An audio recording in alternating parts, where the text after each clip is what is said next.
Hey, everybody. That's right, man. Welcome to a little bonus podcast, baby. Bowfishing Buzz.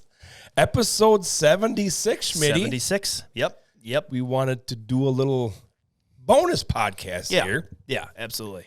Because we've kind of felt like we left you all hanging on episode 75 when we had Jana Waller on. Yes. Talking about her one night for our butterfly carp out in Idaho. Yeah.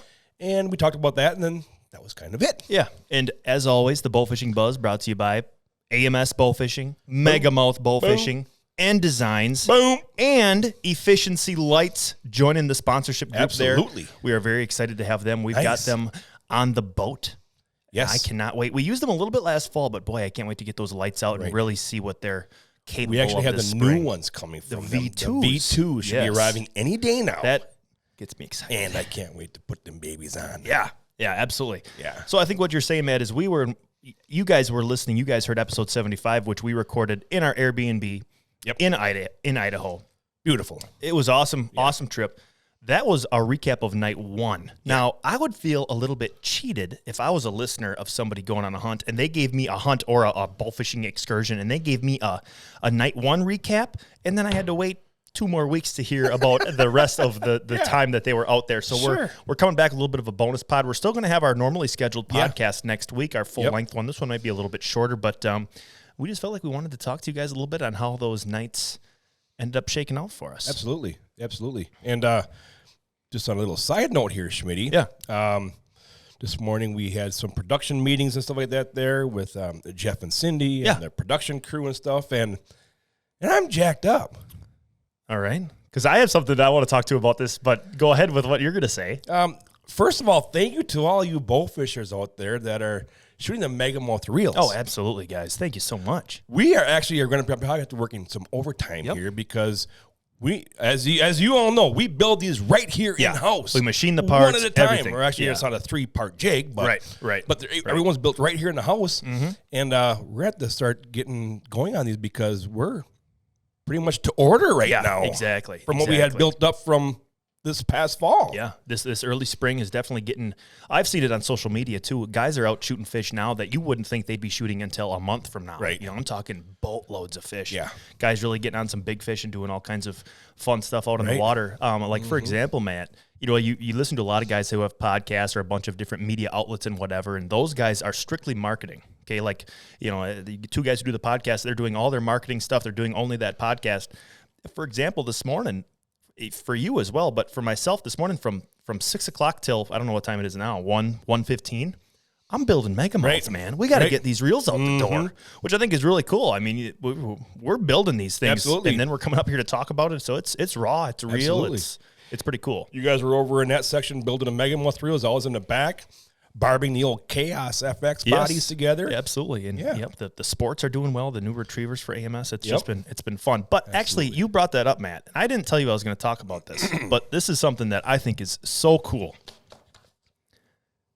We're going into the month of April here. March is winding down, getting into April. I know what you're going to do. And in the month of April, that is Matt's anniversary for working at AMS Bowfishing.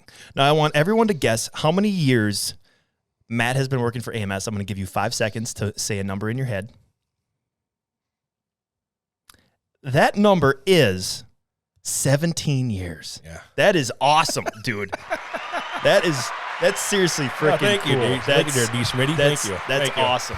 Thank you. Growing up watching you on the DVDs, I remember the DVDs that Jeff and Cindy would bring, and you guys had a Wii Sports game. My gosh, I mastered that game. I tell you what. But I think that's really cool. And just for a reference for everybody, when Matt started working at AMS, I was in 2nd grade. That's funny stuff. I was 9 years old, That's 2nd grade stuff. somewhere in there, I think. But yeah, hats off to you. That's freaking awesome, dude. You. That's 17 years. It's been really cool. And I can remember the days working at the old shop where we had our production. I remember where shipping was. I remember our office. All of us, Cindy, Jeff, Trish, myself, were all in one office. Oh my gosh. Yep. Really? Mm-hmm. Wow. Yep. We were all in one office. Oh my gosh. Wow. And then we would walk out. It was a very small office, and we would walk out through the office door, and right there was shipping. Okay, yeah. And then we had some production off to the north end of the shop right there. Yep. And it was, very small at that time. Yeah. Very small. Yeah. Yeah. Lot of fun. Oh, yeah. Seeing all and I think we added on like 5 times to that building. Oh, really? Through those years before we finally moved and built this here in a new location here at the industrial park. But I think we added on like 5 times out there. Wow. Yeah. And finally it was like, okay, we need to move and make this more. Right. Because I remember in the wintertime, because we were on a dead-end road. Yep. Oh, yep. It was a gravel dead-end road. Yep. And, back then we might have got a couple, a semi here, a semi there, a shipment of something there, and stuff. Well, now we kept getting more and more semis coming back there, and I can't tell you how many times, Derek, that we would have to go out there with a tractor and put down, in the wintertime, and put down gravel and try to pull these semis. Because you remember the angle of that shop. It went uphill to the shop right off the road, because the shop was built up on higher ground. Yep. And, so we just had to make it more convenient for everything around, and we had to have our own loading dock, and we didn't have that out there, know. Yeah. So it was pretty cool to see how everything's changed throughout the years. I've got a lot of great mememories. Yeah, that's very cool. I worked there one summer at the old shop. Did you? So it's a little, it's not super, I can't remember it perfectly, but I do remember that. I remember hearing people say like, oh, semis, it's tough for semis to get in here. That was because that was a big deal. They actually had to come in through Jeff and Cindy's driveway where their house was, because their house was right next to the shop. Right. Yep. And so, you can imagine semis coming through your driveway, it's just not made for that. Right. And on a dead end road. Yeah, that's tough. That's tough. That's tough. Not a lot of room to maneuver and turn around. Right. Yeah. Right. Yep. But all right, so going back, Matt, can you remember where we stopped? I think it was right around mid-afternoon after that first night of shooting. We talked about the first night. Yep. And I think we ended up there when we shot that crucian carp. Yep. And the end of the night, we all had shot commons that night. Yep. And cold, we had the heaters going on the boat, which was a nice addition to that boat. I've never seen that before. That was pretty nice. Looked like the back end of a jet airplane. It did. They would turn on. Yeah. That was pretty sweet. Pretty neat looking. Pretty sweet. Yeah. Yeah. So can you pick us up on where on that second day, like getting ready to go out and whatnot? So we woke up probably around 9:30. Yeah. On the second day out there. And we were greeted with snow coming down. Yeah, it was like, and I think we actually did the podcast that day. I remember I was saying like, it's a borderline blizzard out here. It was nuts. Yep. So it had snowed all day. Yeah. So there was no need really for us to get out there early to possibly do any daytime. Yeah. It was it's snowing all day, so no need to get out there early. Yep. So I think we met Travis and Jenny down there around 6 p.m. Yeah, something like that. Which had a little bit of light left. We had a little bit of light left, even probably earlier than what we needed to. But you're excited, you want to get out there and get stuff going. Yep. So we started the night out around 6 o'clock, and because you got the camera guys got all of his stuff, and so there's a little more extra luggage. And he had that whole camera. He had Heath from H2O Productions does a fantastic job with everything. Yeah. He had his camera wrapped up. He had like I don't know if it was a camo piece of clothing or something, but he had to wrap it up. Otherwise, it was like that wet. It was a wet snow. It wasn't sticking to the ground at all. It was just melting, and it was just a wet. It was disaster. a wet snow. Yeah. Yep. And you and I flying, Derek, we didn't have the opportunity to take a lot of our clothing along that I normally would be out there in. Right. So it was actually cold that way because I didn't dress properly. Yeah. I don't know about you, but you had quite a bit bigger, thicker jacket than I did on. I tell you what, what saved me on that? A little bit of a tip for everybody shooting cold weather. I had a heated vest. Oh, I remember you saying that, yes. I had a long sleeve shirt, that heated vest, and then that bigger brown jacket that I had on. And I would turn that sucker on low throughout the entire night. And once, if I ever got to a point where I'm like, ooh, I'm cold. Yeah. I'm kind of cold, I'd pump that puppy up to medium. Really? Honestly, I think that saved me. That kept my core warm. Yeah. That was a big help. Yep. Because really, it's different when you're shooting every 5-7 minutes or seeing something. Yeah. Adrenaline's flowing. Yeah. You're moving around a lot. Well, really, we weren't seeing that many fish. No, the cold weather had the barometric pressure. There just wasn't a lot of fish around. So, you're standing on the deck for, 35, 40 minutes. Yeah. And you get stiff. You just get, everything just gets stiff and cold. Yep. So yeah, I didn't dress properly. That was probably one thing that I probably would have done better on. Sure. Because I knew going there what It was going to be like. chilly. We looked at the radar and the temperatures and stuff. So, so yeah, we started the night out. What a beautiful scene it was with the snow coming down. Yeah. As much as the snow kind of was a pain in the butt to deal with, the footage with it looks extraterrestrial. Yeah. It looks, you mentioned on the boat, it looked like you were flying in like Star Wars with all the stars and stuff flying past you in the dark. It really was cool. It looked like it was edited in a lot of the pictures, which it was not. That was the real deal, but that did make for a cool setting. I said at one time, I said Chewbacca and Han Solo are our drivers right now, and we're driving down the river, and it was like driving through meteors and all that stuff. Yep, that was pretty cool. It was fun. Cool. I know we shot some commons right off the bat and kind of got going there a little bit, and then you kind of run into those dry spells where there's some banks and shorelines that just aren't holding fish for some reason, fish for nothing or anything like that there. And then we got down to a spot, and I remember it was funny because I was trying to do some filming with my phone in slow motion with the snow coming down and Jana standing on the side of me. Yep. And I didn't know this, but at the same time, Heath was over there doing the same thing with you. Sure. Yep. On the other side of the deck. Yep. Just like stationary shots. I wasn't moving much, but just to get that snow in the background was really cool. So I have my phone in my one hand. I'm holding both my other hand, and I'm recording this. And all of a sudden I hear Travis go, butterfly. Yeah. Yeah. Which is like, that's like drop everything, get ready. That's like the key word for battle ensuing now. Get ready. Yeah. Yeah. Yep. Yeah. And I remember trying to put my phone in my pocket and then looking off to my right along that shoreline there, and I could see it. Yep. Because you and Jana were on the right side. She was front right corner. You were behind her. I was on the left side at the time, and the fish was on the right side of the boat on the bank. And I remember seeing her draw, and she shot, and she missed. Yep. I draw, and I'm thinking, oh, Nelly. It's broadside. It's right there. Yep. And I shot, and as soon as I shot high. Shot right over its back. And the thing is just, the butterfly is just kind sitting there, maneuvering very slowly right there. Yep. And I remember we started yelling, Smitty, get over here. Yep. And you had to come in between all of us, and I remember backing up further to the back of the deck. Yep. And I remember you kind of just like did a swing. Yep. I lifted the boat straight up over top of the shoulders to get skinny between everybody to bring it down, because there's you, me, Jana, Heath, and Travis are all on the front deck. And so, of course, everyone's over on that right side. So it was a crowded side of the boat. And I remember watching over your right shoulder, and I remember you when you were coming down between people, you started drawing, and you just did a quick snapshot. Yep. And you smoked them. Yeah. You smoked them. Thank God. When you see that arrow shivering when it hits that fish, you kind of stuck them to the ground there. Yeah. And it was hooting and hollering. Oh my God. I remember my initial reaction was like, honestly, oh my, thank God we got one. We got one. Yes. And then reality kicked back in. You and Jana were both retrieving back to the boat. And I just, in the craziness of the moment, I'm like, oh, we need to get another arrow in this fish. Just in case something wild happens, we got to get this fish in the boat. And there was a comment on Instagram about that. It said, 2 arrows in that carp? Yeah.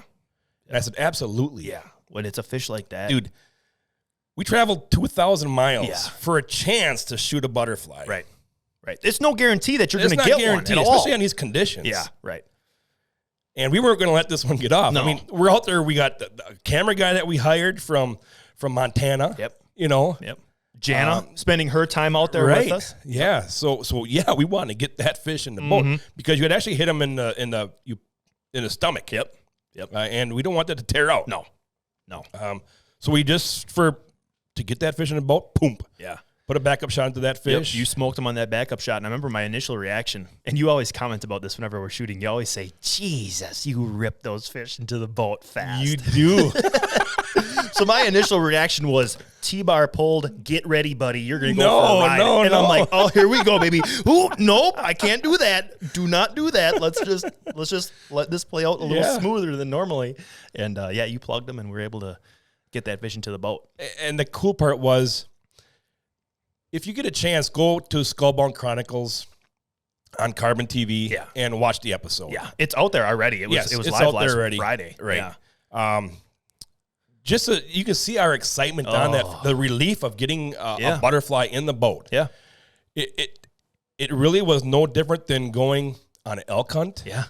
To me, yeah, it was no different than going on a big mule deer hunt. Yeah. To me, it was no different than going on a big fishing trip and catching a 30-inch walleye. Right.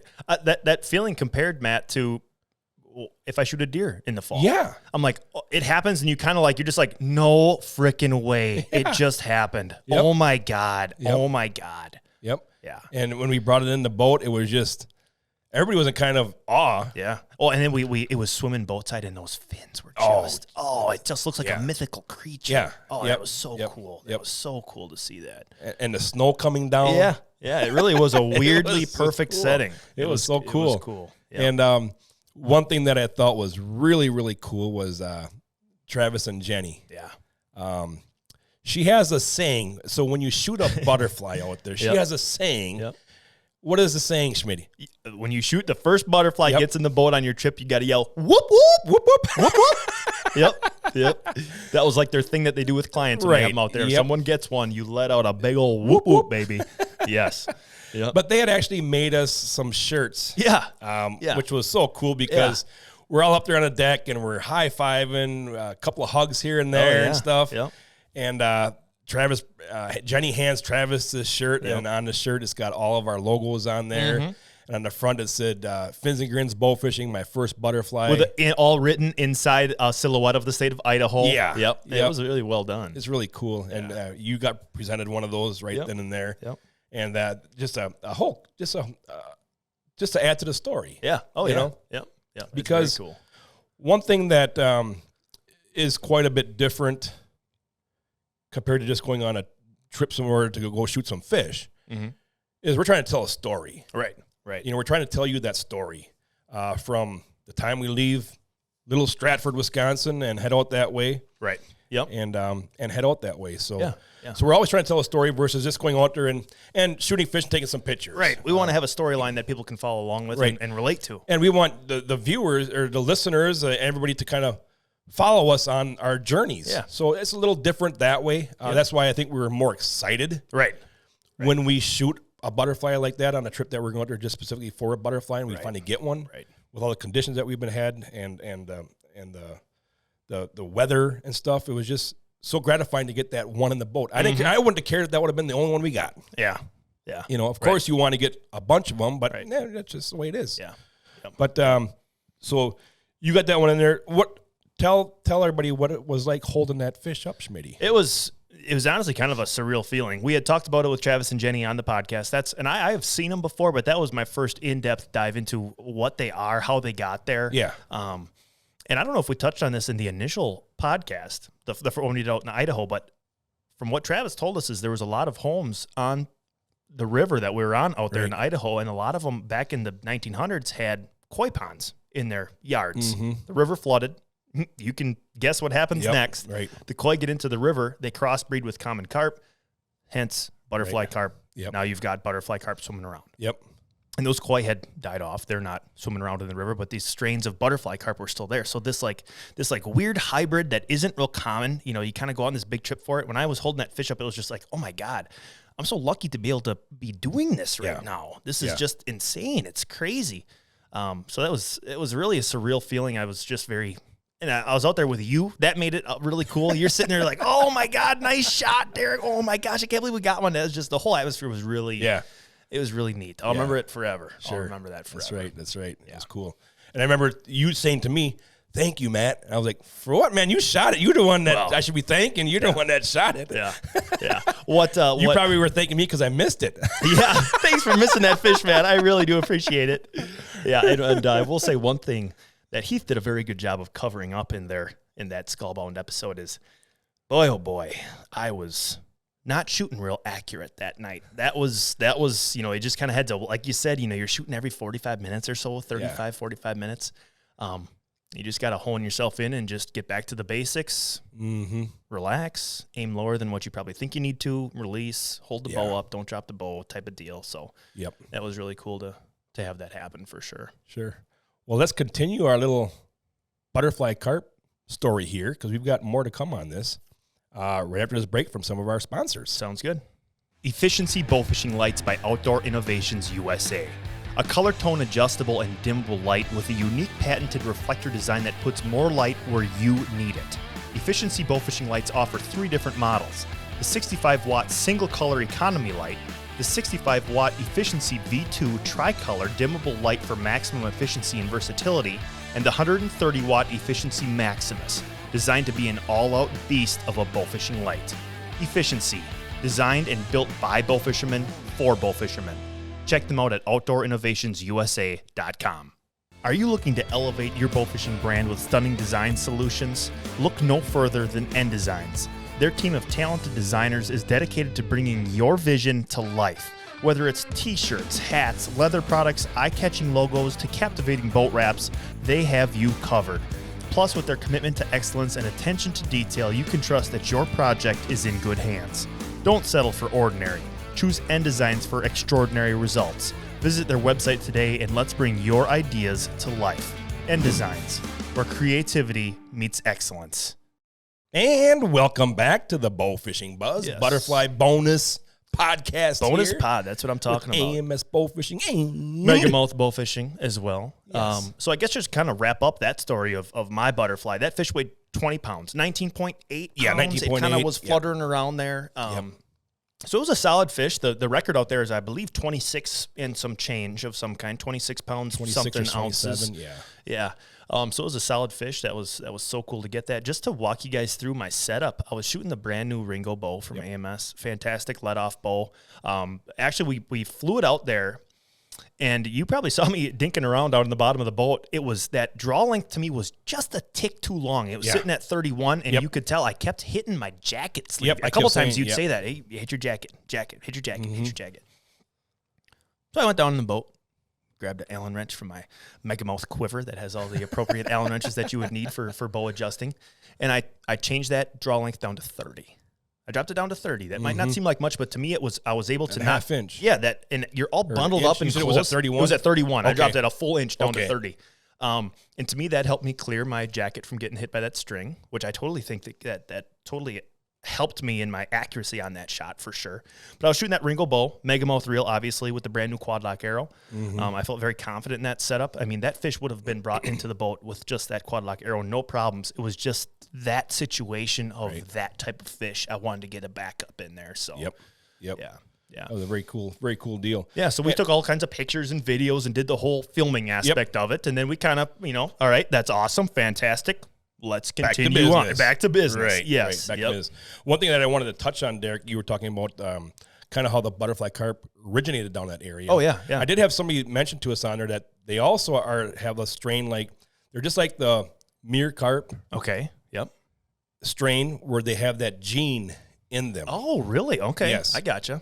They have that butterfly carp gene in them. So that's maybe how that strain has been able to continue onward without the crossbreeding, obviously. Yes, right. That gene is out there. It's like albino deer. Yep. You got those genes in there. Yep. Okay. Chromosomes and all that fancy stuff. Yep. But so we continue on, and this is a pretty funny deal here. We're going along the bank or the shoreline. Yep. I always get teased on calling it a bank. Bank. Yeah. Just a Wisconsin thing. I think we're going on the bank. We're going on the bank. Yep. But we're going on the shoreline there, and on the right side, Jana's over there, and there's a big brush pile under the water there, which we would always ease into very He slowly. always slowed down, Yeah. and I know here too. We like to look for the carp laying inside all that brush and stuff. Yeah. And no different than down there. Right. We're going along, and he was looked down and way down in between all the branches insane. and stuff. Yeah. We could see the back of a carp. Yep. Now we have no idea if this is a butterfly. No, It's a carp. Yep. You can see its back and its big scales. Yep. So he slowed down. We kind of backed up and came back up to that little brush pile there. Yep. And we're just shocked sitting that there. fish didn't spook, to be honest It's with just you. sitting there. in the It cold thinks it's weather. hidden. Yeah. It thinks it's hidden from us, And we're like, right there, Gianna, right there. Shoot him. And she's like, I can't. That's you want me to actually shoot down into that? And we're like, there's a little opening right there. Yeah, it was threading the needle big time. I mean, it was just a little tiny area that she'd have had that room for error to be able to stick that fish. So she's like, all right. She says, I'm gonna try it, but don't get mad at me if I hit wood. Yep. So she draws back, released that arrow, and that arrow went down in between that little opening there, and all you could see was the arrow shaking. Yeah. So you knew that the fish was on there. And there was even like there was like a half-second delay. She shot, arrow goes down, and the arrow doesn't move. I'm like, oh, shoot. And then I'm like, oh, my God, she hit that fish. Yeah. Holy cow. Yeah. Yep. Yeah. So that was really cool. And now we had to get that fish because she pinned it to the ground. Yeah. Yes. Which is probably a good thing because otherwise that carp probably would have been circled around in there and got all messed up into that brush pile. Yep. So she pinned it to the ground. So Travis goes underneath the deck, and he's got a gaff, and we're trying to get this fish out of there. And finally, I think Janice said, well, would it be easier just to lift that brush pile up or that brush up? And he grabs his gaff, and he lifts it up, and bloop, pulls the carp right out. He goes, yeah, that was a pretty darn good idea. Yeah. And this whole time before he did that, keep in mind it's, 28 degrees outside. He's dipping his arm down in there, trying to grab up to his up to his elbow. I'm like, oh, my God, that's going to be cold. That's got to be cold. But he was determined. Yep. He was determined. And it was a nice big old common. It was a good common, too. Mm-hmm. Yeah. Yep. So Jana shot that fish. She gets it up. We take pictures of it. It's a nice big common. Let's get going again, you know? Yep. Now remember this, because that was Jana's shot right there. Yeah. Okay? So we're shooting the anchor QTs. Yep. All right? Yep. So just remember that. Yep. All right? So we go down along the bank a little bit further there, and we come across some more timber and brushes in the water right there. This was almost bank. Was it like a tree that had tipped over that was kind of extending down into deeper water. And there was 2 carp out in front of us there. Yep. And you came over and you smoked one up there. Get that in the boat, and another common. Yep. And Travis goes, there was another fish back there in a little bit deeper water on the edge of that tree timber that was sitting out there. Yep. So we went back up there, and I'm thinking, well, if this fish was there, he's probably gone now. Right. I kept thinking that so many times, and those fish would stand put pretty good. So we ease back up there, and now we're going back upriver now, and I'm on the left side, so I'm right there next to that tree that's in the water. And just so you could make out the silhouette of a carp down there, just so you could make out the little bit of the back there. Deeper water. So I drew back. He's like, yep, right there. So I drew back. And same thing, arrow twitches, and the carp comes swimming out and back into deep water. Just for reference, Matt, when you drew back, I'm like, what the hell is he shooting at? I didn't see the fish at all. That's how well hidden it was. You got to be at the right angle with the lights and stuff to see the fish. Yep. And we shot it, and it comes swimming out to the side of the boat and then back underneath the boat. Staying deep. Staying deep. And everybody's like, is it a butterfly? Is it a butterfly? We're like, well, we don't know. We don't know. We don't know. And finally, the carp comes out in the front of the boat there, and I was able to lift it up high enough. And it was dead silent. As soon as somebody said something, maybe Travis or you said, is it a butterfly? I think Travis said, is it a butterfly? And you said, oh, I don't know yet. And then silence. Yeah. We all just watch. Yeah. And you were starting to bring that fish up. Go ahead. Bringing the fish up, and I could feel everybody's eyes right over my shoulder. Everybody's head was like over my shoulder, wanted to see what the heck this was. Yep. And it was so funny. And when the fish did break surface and started thrashing around a little bit there, it was this big. Woo-hoo! Oh, they heard that. They heard that in Boise. They heard us yelling that. It's a butterfly. Oh my gosh. Yeah, that was so cool. Yeah. The happiness that we all felt when you raised that fish up and it was a butterfly. I was like, oh my gosh, are you kidding me? Yeah. It was just a really neat deal there. And I think mine weighed around 15 or 16 pounds. Yeah, somewhere in there. But unlike it's so different because, the fins on these are so different. Yep. My tail fins, the tips of them were like, it was almost like it was like got rubbed off, almost like from his swimming or something. But I don't think it was. But it was more had a reddish pinkish, a beautiful tinge of redness to it. To the edges of them, to the whole edges of them. It was just really cool looking. Yeah, and I was relieved. Oh yeah. I mean, I was thankful that I had an opportunity to shoot one. Yep. And it was just really cool to be able to spend it with everybody out there, right? In those conditions, And it was really cool. Yeah, that Really was cool. that was so cool, and just what I'll remember from shooting those fish is just the craziness of the snow and the weird weather and all of us up on the deck and the happiness that we all felt for each other. That's the coolest part of it all. Yeah. You know, the adventure aspect of it. Yep. Like I said, to me, these trips are no different than guys going out elk hunting and being successful out there. Yep. You're hunting in a different specific thing. Right. It's not just any carp you see. You're hunting Right. down these. Now we're shooting, all the carp that we see, but you're really trying to narrow down on these very small population fish. Yep. So to me, these journeys just mean a lot to me because bow fishing is what I love, and to be able to check these off, what we call our bucket list fish and stuff like that, there just means a lot. Oh yeah, and I'm thankful that I got a chance at one of those. It was cool. Oh, it was yeah. beautiful looking fish. Oh, yeah. and I'll savor those pictures forever. Oh yeah, and that video absolutely. forever. Yeah, and as much as mine looked like a common carp with elongated fins. Yours had that true butterfly-ish.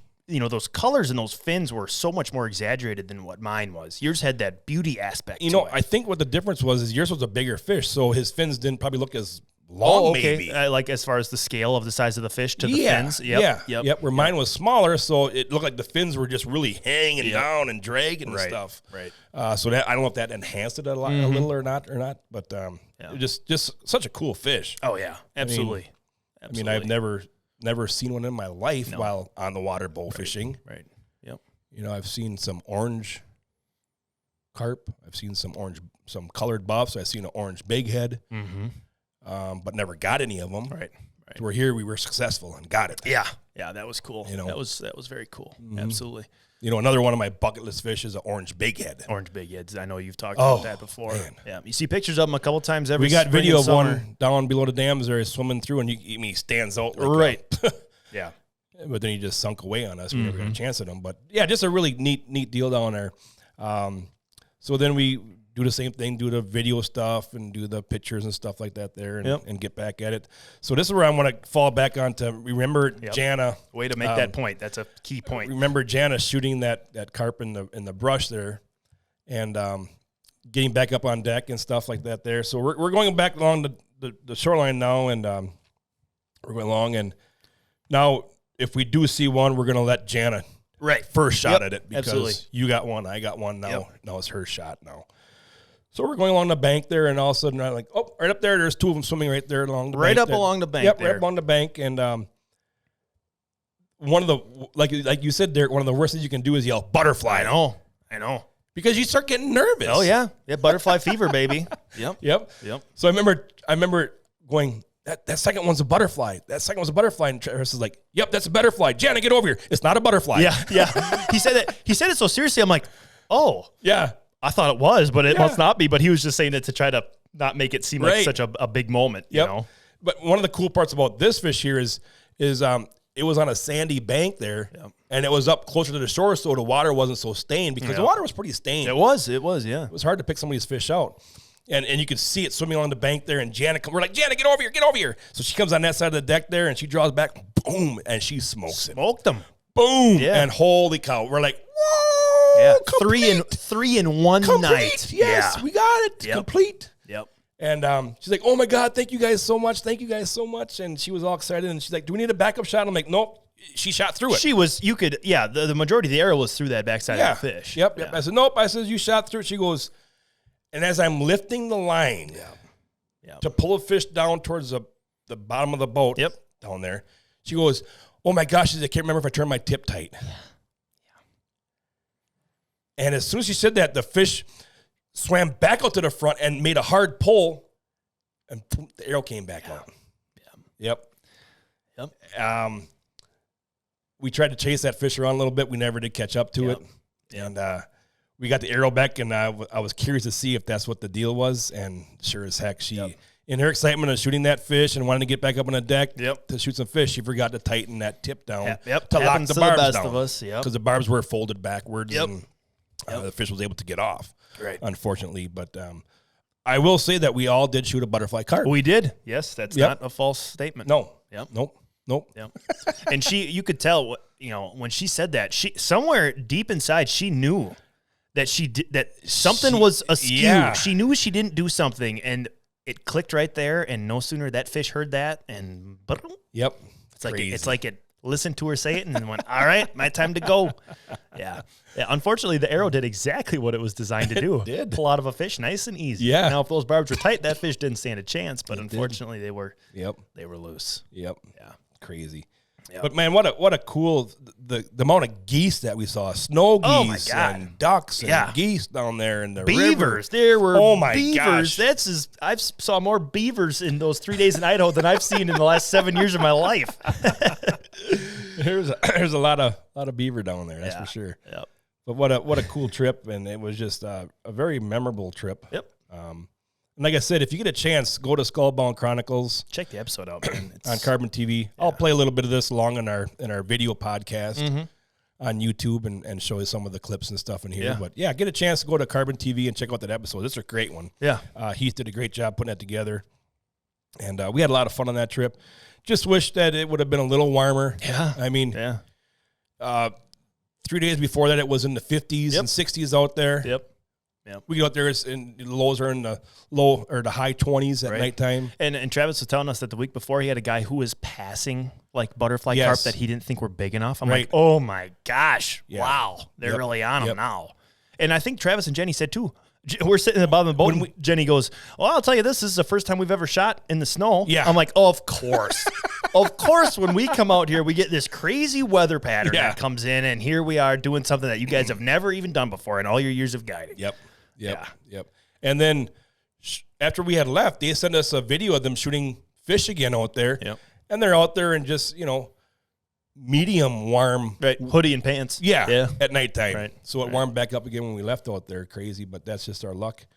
But I won't curse that because we did get some carp out there. We had a great time. We met new friends out there. Oh, for sure. And it was just a really cool all-around trip for us to go on. Yeah. Yep. Anything else you'd like to add to the story that you remember about anything at all, D. Schmitty? I'm just trying to think. I will say this. Travis and Jenny were not super familiar with the MegaMouth reel or some of our arrows that we had out there. And they were blown away by the performance of some of those, the arrows, the quad lock itself, the QT. The MegaMouth, when you and I are shooting those fish, the way that they had it set up, Travis is up top with the trolling motor, with guiding the shooters. With the shooters. And then Jenny's down below. She's doing a fantastic job. Usually the shooters would let that fish get boat side, and she'd reach over and grab that arrow and bring the fish in, whatever. And when you and I are shooting fish with a MegaMouth reel, you know how we're doing it. We're cranking that fish right into the boat, lifting it up, in the barrel it goes. Yeah. I remember the first time that we did that, I put that fish in the barrel, and Jenny's just looking at me like, oh, what did you just, how did you lift that? They just weren't quite familiar with what that reel can do. So I think we definitely changed their mind as far as, what they might be shooting on their guide boat. I won't for sure say that, but they were very impressed with all the product that we had to offer out there. That was very cool to see that as well. So absolutely. Yeah. Absolutely. So we hope you enjoyed, this little bonus butterfly carp podcast right absolutely. Here. We will be back. That. Could you try again? Whoops, we got some technical difficulties. To me here in my pocket. Siri's yelling at us. Siri's yapping at me. I must have pinched it on my pants right there. Yep, she's telling us to wrap it up. That's what she's saying. Yep. But no, we'll be back next week with our regular podcast, and we have a special guest coming on for that also, D. Schmitty. You want to let everybody know who that is? Sure, for sure. So we've got to figure out some dates yet of which days will work, but we're pretty zeroed in on next week. We're going to have Scott Hensley on the podcast. Cool. Very, very established name, owner of Bowfishing Extreme, obviously moves a ton of bowfishing product. That guy knows more about bowfishing, I think, than I'll ever forget about bowfishing. He's forgotten more than I'll ever know. Looking forward to having Scott on next week. Hopefully he can make it. How he started out in the bowfishing, got to where he is with his store down there. Oh, yeah. In Missouri and everything like that there, and some of the stuff that he's seen throughout the years. I'm sure he's seen a lot. Yep. And so it'll be cool to have him on. But so I guess outro is here. It's outro time, Schmitty. Yes, it is. You bet. Thank you to E-FISH-N-SEE Bowfishing Light. Absolutely. Coming in as a sponsor for the Bowfishing Buzz. NDesigns. Looking for a boat wrap or some leather hats. Awesome T-shirts, all kinds of stuff. Absolutely. And like I said, we're getting our E-FISH-N-SEE V2 lights here. Yep. shortly, and I'm excited to put them on and get them out in the water and check them out. Yep. There's some awesome products. Yep. To add to your bow fishing arsenal, Schmitty. For sure. This cold weather's got me down a little bit. I want the warm weather back. What do we got? 2 to 4 inches of snow coming Thursday. And highs in like the low 30s. Yay! Yeah. Yep, don't love it. Do not love it. That's right. So, from all of us here at the Bowfishing Buzz and AMS Bowfishing and MegaMouth Bowfishing as well, we wish you the best of luck. Remember, aim low, think big. Thanks for listening, guys.